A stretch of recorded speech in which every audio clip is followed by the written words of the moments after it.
दोस्तों 15 मई 2008 को दिल्ली में एक ऐसी घटना घटती है जिससे दिल्ली ही नहीं बल्कि पूरा हिंदुस्तान हिल जाता है। दरअसल दोस्तों इस दिन एक आरुषि नाम की लड़की और उसके ही घर का एक नौकर हेमराज की बहुत ही बेरहमी से हत्या कर दी जाती है और पुलिस के लाख कोशिशों के बावजूद भी इन दोनों के हत्यारों का कभी भी पता नहीं मालूम चल पाता है। और केस की जब जांच की जाती है तो कई हैरान कर देने वाली बातें सामने आती हैं। दरअसल दोस्तों इस लड़की के साथ 4 लोगों पर रेप करने की कोशिश के आरोप लगते हैं और इसके साथ ही लड़की के माता पिता पर भी लड़की के हत्या और हत्या के सबूत मिटाने के आरोप लगते हैं। और इस केस में जो अंतिम फैसला लिया जाता है वो और भी रहस्यमयी और हैरान कर देने वाला है। आखिर क्या है आरुषि और हेमराज हत्याकांड की सच्चाई? आज हम इस वीडियो में इस केस के बारे में डिटेल से बातचीत करेंगे। तो चलिए जानते हैं आखिर पूरी घटना क्या थी। दोस्तों 15 मई 2008 को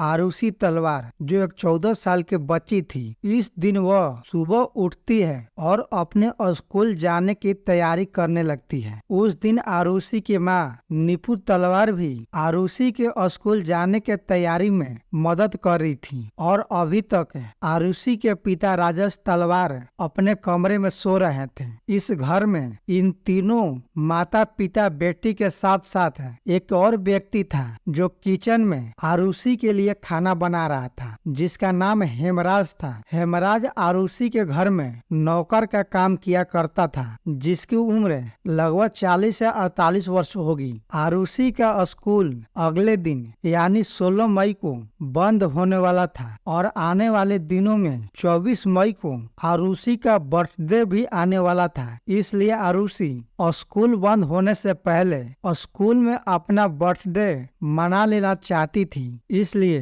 वो स्कूल के अगले दिन वो अपना बर्थडे भी अपने स्कूल में मनाने का प्लान बना रही थी। आरुषि के बर्थडे को लेकर परिवार के सभी लोग बहुत ही खुश थे। आखिरकार आरुषि उस दिन यानी 15 मई के दिन अपने स्कूल चली जाती है और आरुषि के पिता राजेश तलवार भी जगने के बाद अपने क्लिनिक चले जाते हैं और मां नीपू शर्मा भी अपने काम पर चली जाती है। शाम होते ही आरुषि के परिवार के सभी सदस्य खाना खाने बैठते हैं और उनमें आरुषि के अगले दिन बर्थडे मनाने के पार्टी के प्लान के बारे में बातचीत होती है। इस दिन आरुषि के पिता राजेश तलवार बेटी के बर्थडे पे गिफ्ट देने के लिए एक डिजिटल कैमरा भी लाए थे, जो उस रोज ही वो आरुषि को दे देते हैं। फिर आरुषि उस कैमरे से अपने माता पिता का फोटो खींचती है और साथ में वो अपना फोटो भी खींचती है। फोटो को देखकर ये अंदाजा लगाया जा सकता है कि उस दिन परिवार के पूरा सदस्य काफी खुश था और करीब 10:10 पर खाना खाने के बाद सभी लोग अपने अपने कमरे में चले जाते हैं। फिर करीब 11 बजे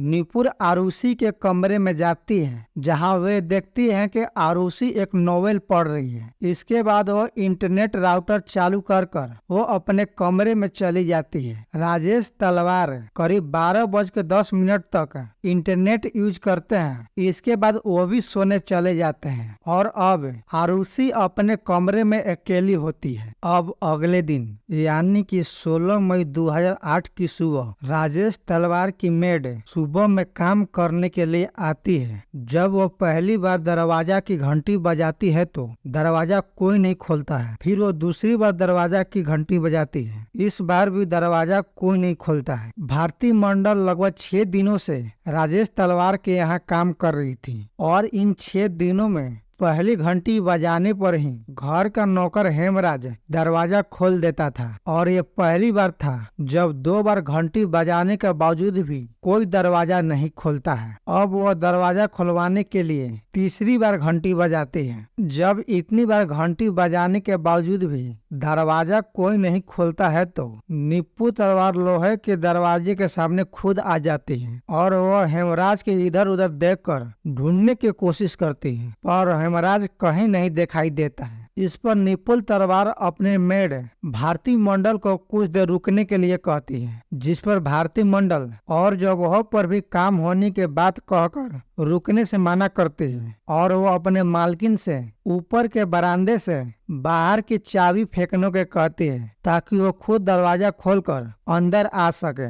इस पर निपुल तलवार ऊपर बरामदे पर जाती है और बाहर वाले दरवाजे का चाबी फेंक देती है। लेकिन जब निपुल तलवार ऊपर से दरवाजे को देखती है तो उन्हें दरवाजा ऐसा प्रतीत मालूम चलता है कि दरवाजा सिर्फ सटाया हुआ है और दरवाजा पहले से ही खुला है। और यह बात वह अपने मेड को भी बताती है और जब मेड दरवाजे को खोल कर चेक करती है तो सचमुच में उस दिन दरवाजा खुला था। इस पर निपुर को लगता है कि शायद हेमराज दरवाजा को सटाकर किसी काम के सिलसिले में बाहर गया होगा। फिर वह नीचे चली आती हैं। इधर राजेश तलवार भी जग जाते हैं और वह जब अपने बरामदे में आते हैं तो वह देखते हैं कि किसी ने उनकी विस्की के बोतल को फ्रिज से बाहर निकाल मेज पर रख दिया है और वो जो करीब से आकर विस्की के बोतल को देखते हैं तो उस पर कुछ खून के निशान भी दिखाई देते हैं, जिसे देखें राजेश तलवार थोड़ा हड़बड़ा जाते हैं। फिर निपुर भी वहां आ जाती है। फिर वे निपुर से इस विस्की के बारे में पूछते हैं और उसे खून के बारे में भी बताते हैं। इस पर निपुर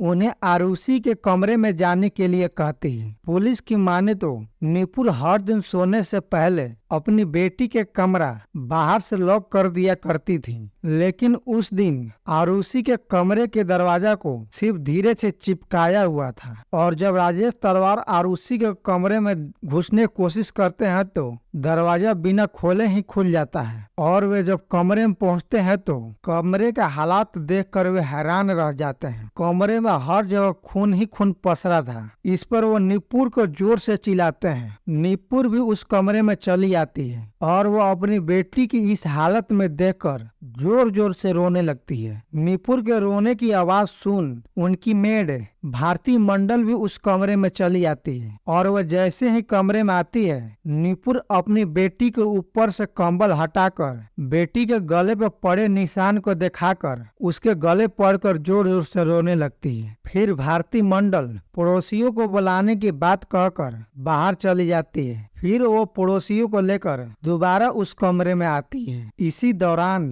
हेमराज के मोबाइल पर कॉल भी लगाया जाता है, मगर एक बार घंटी करने के बाद हेमराज का मोबाइल स्विच ऑफ बोलने लगता है, जिससे सभी का शक हेमराज पे चला जाता है। इसी दौरान ही जलवायु अपार्टमेंट के सिक्योरिटी गार्ड पुलिस को कॉल कर कर बुला देते हैं और जब पुलिस राजेश तलवार के घर पहुंचती है तो वह देखती है कमरे के लिविंग रूम में 15 लोग पहले से ही मौजूद थे और निपुर तलवार के कमरे में करीब 5-6 लोग होंगे और आरुषि के कमरे में कोई भी व्यक्ति नहीं था। आरुषि के पिता राजेश तलवार पुलिस से हेमराज पर हत्या के आरोप लगाते हैं। पिता द्वारा दिए गए बयान से पुलिस को पहले लगने लगता है कि हेमराज ने रात को शराब पी और नशे के हालत में आरुषि के साथ दुष्कर्म करने की कोशिश की होगी और जब जबरदस्ती करते वक्त आरुषि ने हेमराज का विरोध किया तो हेमराज एक कुकरी से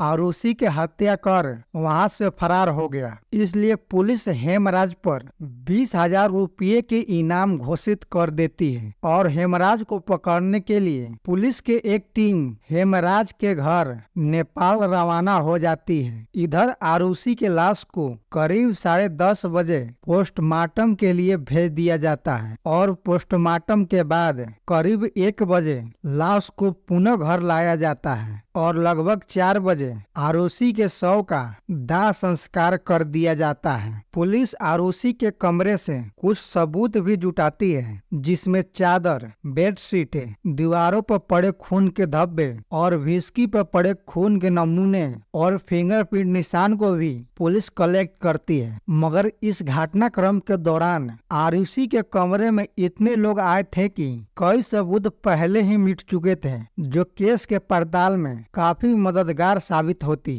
अब दिन था 17 मई इस दिन आरुषि के माता पिता आरुषि के हड्डियों के विसर्जन के लिए हरिद्वार चले जाते हैं। इस केस की गहन पड़ताल के लिए रिटायर्ड पुलिस ऑफिसर के गौतम को भी बुलाया जाता है और जब के गौतम घर के छानबीन कर रहे थे तो उन्हें सीढ़ियों पर कुछ खून के निशान दिखाई देते हैं जो ऊपर की तरफ जा रही थी। सीढ़ी पर एक दरवाजा भी लगा हुआ था जिसकी चाबी ढूंढने के खूब प्रयास की जाती है मगर कोई भी चाबी नहीं मिलता है। अंत में दरवाजे को तोड़ पुलिस छत के ऊपर दाखिल होती है जहां पुलिस को एक व्यक्ति की लाश दिखाई पड़ती है। यह लाश किसी और व्यक्ति का नहीं बल्कि घर का नौकर हेमराज का ही था जिसे अभी तक आरुषि के हत्या का आरोपी माना जा रहा था। हेमराज के शव के पहचान के लिए सबसे पहले राजेश तलवार के भाई को बुलाया जाता है क्योंकि इस समय राजेश तलवार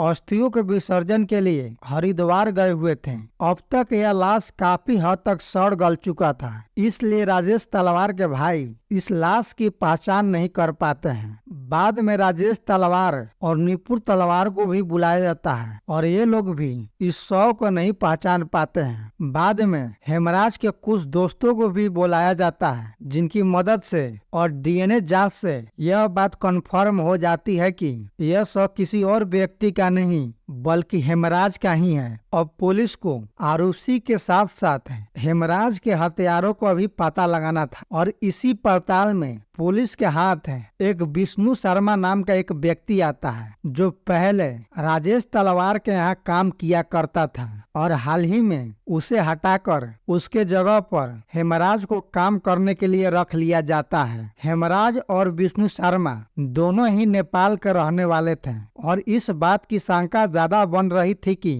विष्णु शर्मा अपनी नौकरी जाने की वजह से पहले हेमराज की हत्या की और जब हत्या करते वक्त आरुषि ने देख लिया तो उसने आरुषि की भी हत्या कर दी। इसलिए विष्णु शर्मा को हिरासत में लेकर पूछताछ शुरू की जाती है मगर काफी पड़ताल के बाद यह बात सामने आती है कि जिस दिन यह हत्याकांड हुआ था यहाँ मौजूद ही नहीं था बल्कि वह उस दिन अपने घर नेपाल में था। इसके बाद विष्णु शर्मा को क्लीन चिट देकर छोड़ दिया जाता है और पुलिस को आरुषि के हत्या का शक उसी के ही माता पिता यानी कि राजेश तलवार और निपुर तलवार पर चला जाता है। इसलिए पुलिस 23 मई 2008 को निपुर तलवार और राजेश तलवार को थाने में बुलाती है। फिर उन्हें लोकल कोर्ट में ले जाया जाता है जहां से उन्हें डासना जेल में भेज दिया जाता है। इसी बीच पुलिस ऑफिसर गुरदास इस केस को लेकर एक नया खुलासा करते हैं। उनके मुताबिक आरुषि के पिता राजेश तलवार का अनीता दुरानी नाम के एक महिला से अफेयर चल रहा था और इस बात की जानकारी अनमोल ने आरुषि को दे दी थी। अनमोल आरुषि के क्लास फ्रेंड थी और इस बात से नाराज होकर आरुषि घर पर अकेले रहने लगी थी और इसी अकेलेपन की वजह से आरुषि और हेमराज एक दूसरे के करीब आ गए थे और 15 मई वाली घटना के दिन जब राजेश तलवार किसी काम के सिलसिले में अपने कमरे से बाहर आते हैं तो वो आरुषि के कमरा खुला देखते हैं। फिर वे आरुषि के कमरे के अंदर दाखिल होते हैं जहां वे हेमराज को आरुषि के साथ संबंध बनाते हुए देख लेते हैं। फिर वे हेमराज के पीटते हुए छत के ऊपर ले गए जहां वे डंडे से हेमराज के सर पर जोर से हमला करते हैं। फिर वहीं पर उसका गला रेत हत्या कर देते हैं और बेटी इस बात को किसी को बता न दे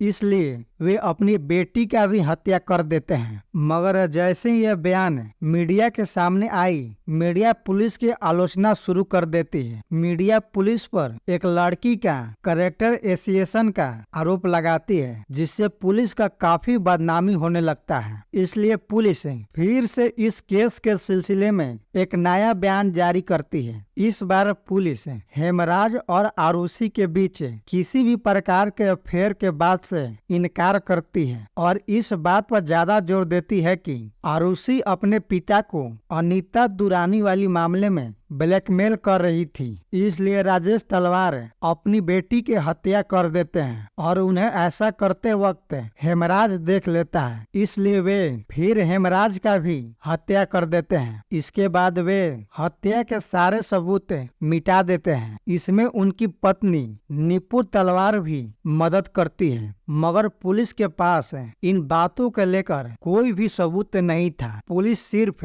बयान पर बयान दे रही थी। इसलिए 1 मई 2008 को इस केस को सीबीआई को सौंप दिया जाता है। अब सीबीआई इस केस की नए सिरे से पड़ताल शुरू करती है। सीबीआई को अपने पड़ताल से कृष्णा थरदई शिवाई नाम के एक व्यक्ति पर शक जाता है। कृष्णा को एक दिन राजेश तलवार ने अपने क्लिनिक में खूब डांट दिया था। इस पर वो नाराज होकर राजेश तलवार को सबक सिखाने की बात हेमराज से कही थी और उसे ऐसा कहते हुए राजेश तलवार के ड्राइवर उमेश शर्मा ने सुन लिया था। इसलिए सीबीआई 7 जून 2008 को कृष्णा को हिरासत में ले लेती है और कृष्णा के घर के छानबीन के दौरान उन्हें एक तकिया भी मिलता है जिस पर खून के निशान होते हैं। इसके साथ ही उसके घर से एक धारेदार कुकरी भी मिलती है जिस पर भी खून के निशान होते हैं। इसके बाद कृष्णा के पॉलीग्राफ टेस्ट के बाद नार्को टेस्ट भी कराई जाती है जहां पर वह राजकुमार नाम के व्यक्ति के नाम लेता है। इसलिए 27 जून को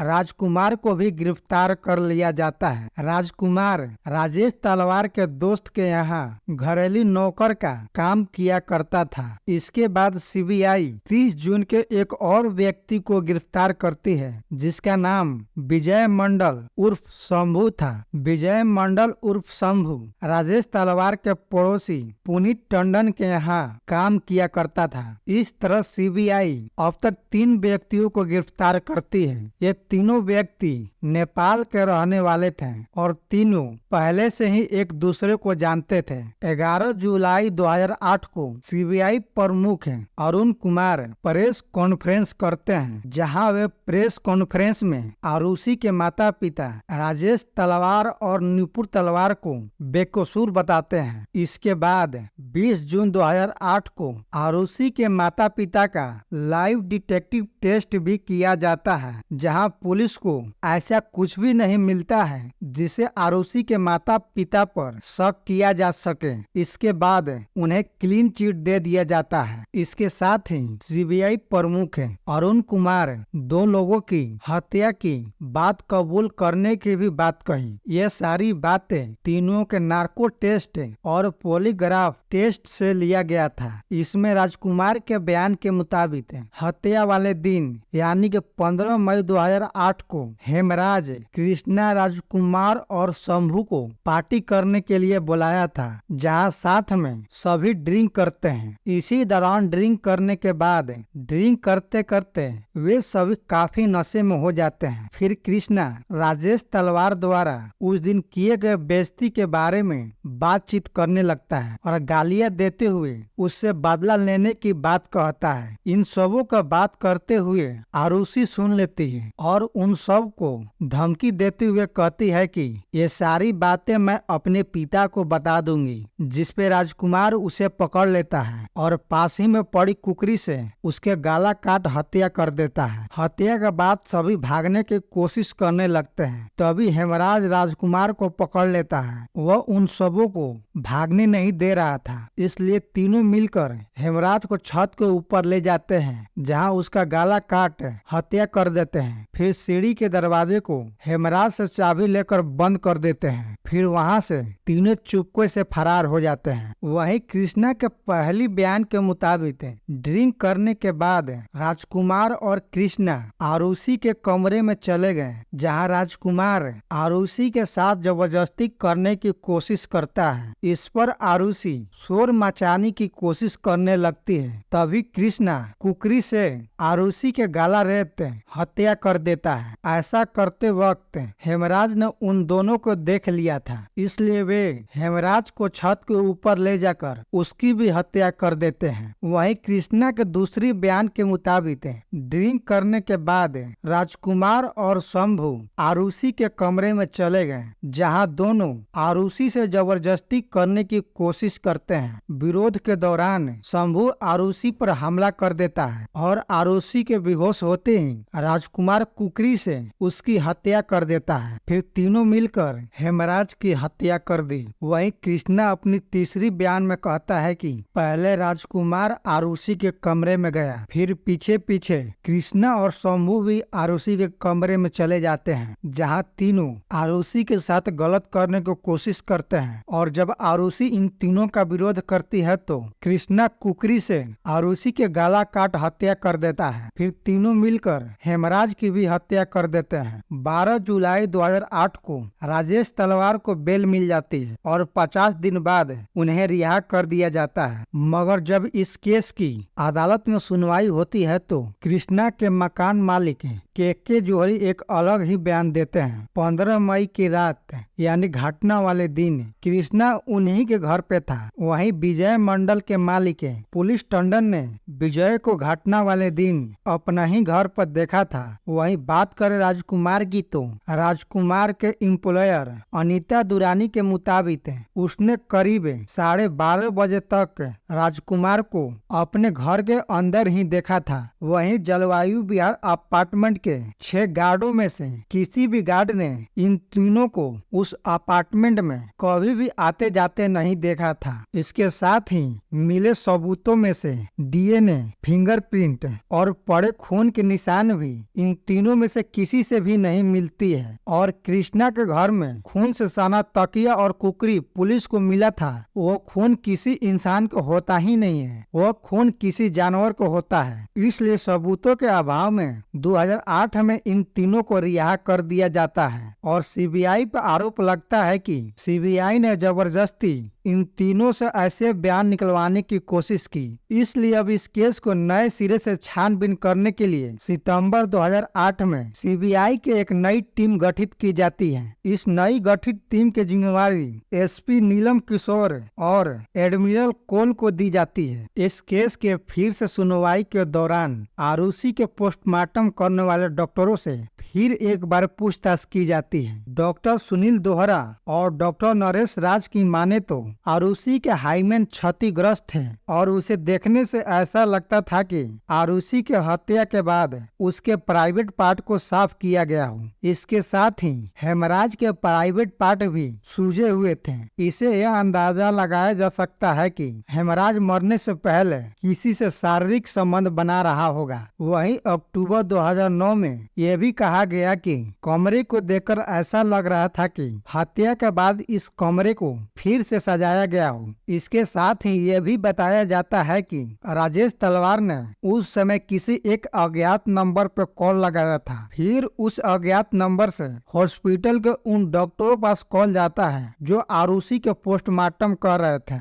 ऐसा शायद इसलिए किया गया था कि राजेश तलवार अपनी बेटी के शारीरिक संबंध वाले बात को छिपाना चाहते थे। वही सीबीआई की नई टीम आरुषि के सर पे मिले चोट से यह अंदाजा लगाया कि यह चोट किसी गोल्फ स्टिक की होगी, क्योंकि चोट के निशान ट्रेंगुलर शेप में था। और इस टीम ने यह भी बताया कि गोल्फ नंबर 5 के स्टिक से आरुषि के सर पे हमला किया गया था। इसलिए सीबीआई 18 तारीख और 19 तारीख को 2010 में फिर से आरुषि के माता पिता को पूछताछ के लिए बुलाती है, मगर कोई ठोस सबूत न होने की वजह से दिसंबर 2010 में सीबीआई इस केस को बंद करने के लिए कोर्ट में क्लोजर रिपोर्ट फाइल कर देती है। वहीं सीबीआई ने इस क्लोजर फाइल में आरुषि के मर्डर का शक आरुषि के माता पिता पर जताया था, मगर इसके साथ ही सीबीआई ने इस शक को दावे के साथ नहीं कहा था। मतलब सीबीआई को सिर्फ ऐसा लगता था, मगर इसके पक्ष में कोई भी सबूत नहीं थे।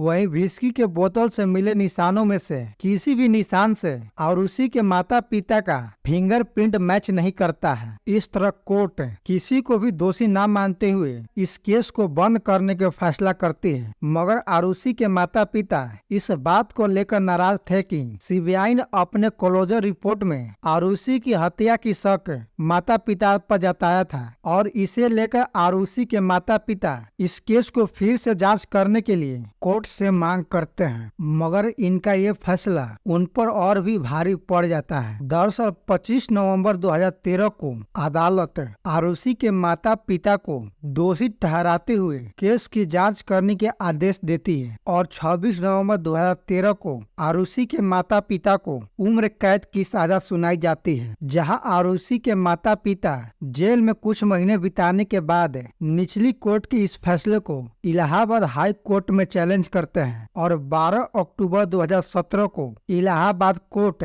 आरुषि के माता पिता को आरोपों से मुक्त करते हुए जेल से रिहा कर देती है। के साथ ही इलाहाबाद कोर्ट सीबीआई को फटकार लगाते हुए कहती है कि सीबीआई ने इस केस को अच्छी तरह से जांच नहीं की और अपनी साख बचाने के लिए पहले ही आरुषि के माता पिता को दोषी मान उनके खिलाफ सबूत जुटानी शुरू कर दी और ऐसी कोई भी सबूत अदालत में पेश नहीं करी जिससे आरुषि के माता पिता को दोषी ठहराया जा सके। अदालत के इस फैसले के बाद सीबीआई 8 मार्च 2018 को इलाहाबाद हाई कोर्ट के इस फैसले को सुप्रीम कोर्ट में चुनौती देती है और 10 अगस्त 2018 को सुप्रीम कोर्ट इस केस की सुनवाई की मंजूरी दे देती है। तब से यह केस सुप्रीम कोर्ट में विचाराधीन है। अब आने वाले ही समय में मालूम चलेगा कि क्या सीबीआई और सुप्रीम कोर्ट आरुषि के हत्यारों को कभी सामने ला पाती है। वहीं आपको हमारे द्वारा बताई गई यह स्टोरी कैसी लगी कमेंट कर जरूर बताएं। हमारे बताने का तरीका आपको थोड़ी भी अच्छी लगी तो चैनल को लाइक एंड सब्सक्राइब जरूर कर दें। और आपको क्या लगता है आरुषि के हत्या के पीछे किसका हाथ हो सकता है, यह भी कमेंट जरूर करें।